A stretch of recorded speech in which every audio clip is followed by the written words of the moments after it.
Tender commission घोटाला, ED ने दिखाए सबूत तो मंत्री आलमगीर ने साध ली चुप्पी, होटवार जेल भेजे गए आलम। टेंडर कमीशन घोटाला में गिरफ्तार ग्रामीण विकास विभाग के मंत्री आलमगीर आलम से ईडी ने लगातार 14 दिन पूछताछ की। रिमांड अवधि खत्म होने के बाद ईडी ने आलमगीर को गुरुवार को पीएमएलए की विशेष कोर्ट में प्रस्तुत किया। कोर्ट ने उन्हें न्यायिक हिरासत में बिरसा मुंडा केंद्रीय कारा भेज दिया। पूछताछ में जब्त रुपये के बारे में हर बार मंत्री ने अनभिज्ञता जताई। ईडी ने उन्हें संजीव लाल के भी सामने बैठाकर पूछताछ की। संजीव लाल ने स्वीकार किया कि पैसे टेंडर कमीशन के ही हैं, लेकिन आलमगीर ने चुप्पी साध ली। ईडी ने छापे में जब्त दस्तावेजों को भी दिखाकर आलमगीर से सवाल किए। पूछा कि कमीशन की राशि आपको भी मिली? आपके लिए एम मिनिस्टर और एच ऑनरेबल मिनिस्टर का भी उपयोग किया गया। एक सहायक अभियंता ने भी आलमगीर को 3 करोड़ रुपये पहुंचाए थे। ईडी ने इसके भी साक्ष्य उन्हें दिखाए। इन सभी साक्ष्यों पर आलमगीर ने शुरू से अंतिम दिन तक कुछ नहीं कहा। केजरीवाल बोले, मेरे प्राण चले जाए तो गम मत करना, परसों सरेंडर करूंगा। जेल में मुझे प्रताड़ित करने की फिर कोशिश होगी। दिल्ली के मुख्यमंत्री अरविंद केजरीवाल की 21 दिन की जमानत आज खत्म हो रही है। इससे पहले उन्होंने शुक्रवार 31 मई को वीडियो जारी कर केंद्र सरकार और जेल अधिकारियों पर खुद को प्रताड़ित करने के आरोप लगाए हैं। उन्होंने कहा, देश को तानाशाही से बचाने के लिए जेल जा रहा हूं। मैं परसों 3 बजे सरेंडर करूंगा। इस बार मेरे प्राण चले जाएं तो गम मत करना। जेल में मुझे प्रताड़ित करने की फिर कोशिश होगी। इन्होंने मुझे झुकाने की कोशिश पहले भी की है, लेकिन ये सफल नहीं हुए। मैं जब जेल में था तो इन्होंने मुझे बहुत प्रताड़ित किया। मेरी दवाइयां रोक दी थी। मैं 30 साल से डायबिटीज का मरीज हूँ। मुझे 10 साल से इंसुलिन के इंजेक्शन लग रहे हैं। दरअसल शराब नीति घोटाले और मनी लॉन्ड्रिंग के आरोपों को लेकर ईडी ने केजरीवाल को 21 मार्च को गिरफ्तार किया था। 10 मई को सुप्रीम कोर्ट ने उन्हें अंतरिम जमानत दी थी। उन्हें 2 जून को तिहाड़ जेल में सरेंडर करने को कहा गया था। गृह विभाग ने सीआईडी को प्रस्ताव भेजने को कहा। झारखंड में बनेगी ईओयू, भ्रष्टाचारियों की संपत्ति जब्त करने का होगा अधिकार। भ्रष्टाचार व आर्थिक अपराध पर लगाम लगाने के लिए बिहार की तर्ज पर झारखंड में भी आर्थिक अपराध इकाई ईओयू का गठन किया जाएगा। यह सीआईडी के अंतर्गत काम करेगी। इसका दायरा पूरा राज्य होगा। ईओयू के गठन के लिए 24 मई को गृह, कारा एवं आपदा प्रबंधन विभाग ने डीजी सीआईडी को जल्द प्रस्ताव बनाकर भेजने को कहा है। आचार संहिता हटने के बाद कैबिनेट की बैठक में ईओयू के गठन के प्रस्ताव पर फैसला हो जाएगा। आर्थिक अपराध इकाई को स्पेशल पावर दिया जाएगा। ईओयू को केस के अनुसंधान के साथ ही अपराधियों की संपत्ति सीज करने का भी अधिकार दिया जा सकता है। इससे अपराध पर लगाम लगेगी। ईओयू के गठन के लिए पिछले साल 19 जुलाई को बैठक हुई थी। इसमें सहमति बनी थी कि सीआईडी के संसाधन पर आर्थिक अपराध इकाई काम करेगी। गठन के बाद कारोबार जैसे मामलों की जाँच आर्थिक अपराधी इकाई के जिम्मे होगी। हालांकि ईओयू के गठन के लिए 2017 में ही पुलिस मुख्यालय ने प्रस्ताव बनाकर गृह मंत्रालय को भेजा था, लेकिन उस समय कार्रवाई आगे नहीं बढ़ी। करीब 7 साल बाद सरकार ने इस पर फैसला लिया है।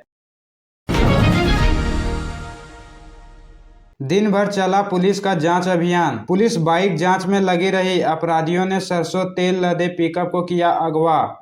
राजधानी में लूट, हत्या व छिनतई की घटनाएं बढ़ने के बाद वरीय पुलिस अफसरों ने गुरुवार को समीक्षा बैठक की। सभी थानेदारों को निर्देश दिए। वहीं पुलिस ने विभिन्न सड़कों पर 1500 से ज्यादा वाहनों की चेकिंग भी की। इसके बावजूद न तो कोई अपराधी पकड़ में आया और न ही चुटिया व हिंदपीढ़ी में घर में घुसकर छिनतई करने वाले अपराधी का सुराग ढूंढ पाई। दूसरी ओर पुलिस की सख्ती के बावजूद गुरुवार दोपहर में हथियार से लैस बाइक सवार अपराधियों ने चान्हो थाना क्षेत्र स्थित कटैया मोड़ के समीप सरसों तेल लदे पिकअप वैन को ड्राइवर सहित अगवा कर लिया। अगवा ड्राइवर को बीजूपाड़ा खलारी रोड होते हुए चामा जंगल ले गए। जंगल में ड्राइवर को छोड़कर तेल लदी गाड़ी लेकर अपराधी फरार हो गए। गाड़ी में 5 लाख का सरसों तेल लोड है, जिसे पंडरा कृषि बाजार से लेकर जाया जा रहा था।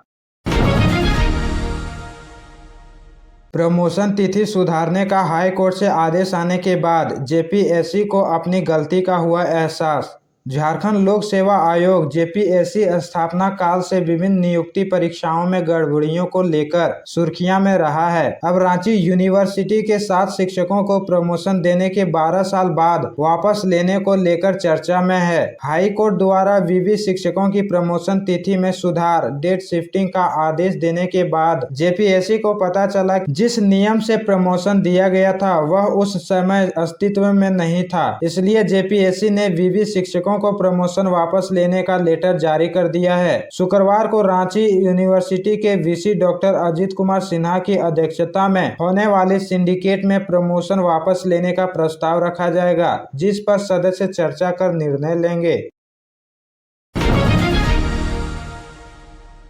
व्हाट्सएप पर जॉब ऑफर देकर फंसाया था। एनआरआई महिला से 29.94 लाख की ठगी में एक गिरफ्तार।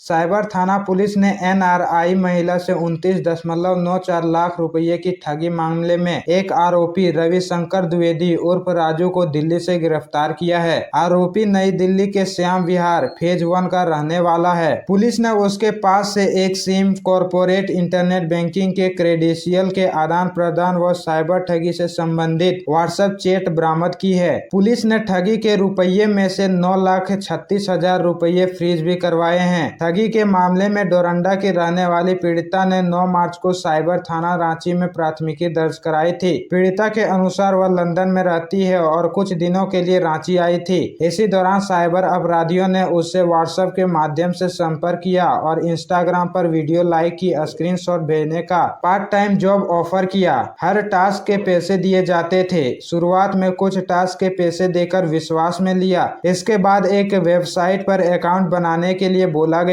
फिर 29.94 लाख रुपए की साइबर ठगी कर ली गई।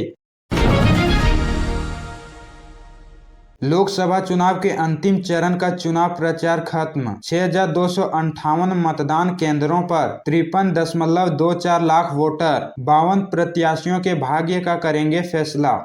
लोकसभा चुनाव के अंतिम चरण का प्रचार गुरुवार शाम 5 बजे बंद हो गया था। राजमहल, दुमका और गोड्डा में मतदान शनिवार को होगा। कुल 6,258 मतदान केंद्रों पर 53.24 लाख वोटर 52 प्रत्याशियों के भाग्य का फैसला करेंगे। इस बार भी सभी बूथों की वेबकास्टिंग होगी। शनिवार सुबह 7 बजे से लेकर शाम 5 बजे तक वोट डाले जाएंगे। गोड्डा में सबसे अधिक मतदाता हैं। इनकी संख्या 20.28 लाख है। दुमका में सबसे कम वोटर हैं। दुमका में वोटरों की संख्या 15.91 लाख है। तीनों संसदीय क्षेत्रों में कुल वोटर 53.24 लाख है। इनमें से पुरुष मतदाताओं की संख्या 27, महिला वोटरों की संख्या 26.23 लाख और थर्ड जेंडर वोटरों की संख्या 33 है। कुल 6,258 मतदान केंद्र बनाए गए हैं। शहरी क्षेत्रों में 489 और ग्रामीण क्षेत्रों में बूथों की संख्या 5,769 है। महिलाओं द्वारा संचालित बूथों की संख्या 241 है, जबकि यूनिक मतदान केंद्रों की संख्या 18 है। मुख्य निर्वाचन पदाधिकारी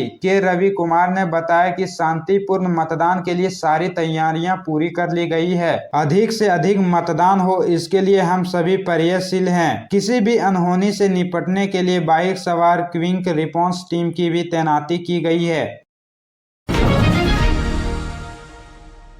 झारखंड में लू से अब तक 15 लोगों की मौत। भीषण गर्मी के बीच आज कई जिलों में बारिश का येलो अलर्ट। झारखंड के पलामू का तापमान लगातार दूसरे दिन 47.4 डिग्री दर्ज किया गया। वहीं 16 जिलों का तापमान 40 डिग्री से अधिक रहा। वहीं पिछले 24 घंटे में प्रचंड गर्मी की वजह से 15 लोगों की मौत हो गई। इनमें जमशेदपुर में 9, पलामू में 4 और गिरिडीह बोकारो में एक व्यक्ति की मौत हुई। भीषण गर्मी के बीच मौसम विभाग ने झारखंड के कई जिलों में तेज बारिश और हवा का येलो अलर्ट जारी किया है। इनमें पाकुड़, गिरिडीह, दुमका, देवघर, गोड्डा, जामताड़ा, साहिबगंज, सरायकेला, खरसावां, बोकारो, रामगढ़ और धनबाद जैसे शहर शामिल हैं। देवघर में सुबह तेज बारिश हुई। मौसम विभाग के मुताबिक 1 जून को भी उत्तर पूर्वी और दक्षिणी हिस्सों में तेज हवा के साथ बारिश की संभावना बन रही है। 2 जून को राज्य के उत्तर पूर्वी भाग में गर्जन के साथ तेज हवाओं का असर देखा जा सकता है। इस दौरान हवा की रफ्तार 30 से 40 किलोमीटर प्रति घंटा रहेगी। ट्रांसफार्मरों पर लोड बढ़ा तो होने लगी लोड शेडिंग। पावर कट से दिन में परेशानी है ही, रात में भी चैन की नींद नसीब नहीं।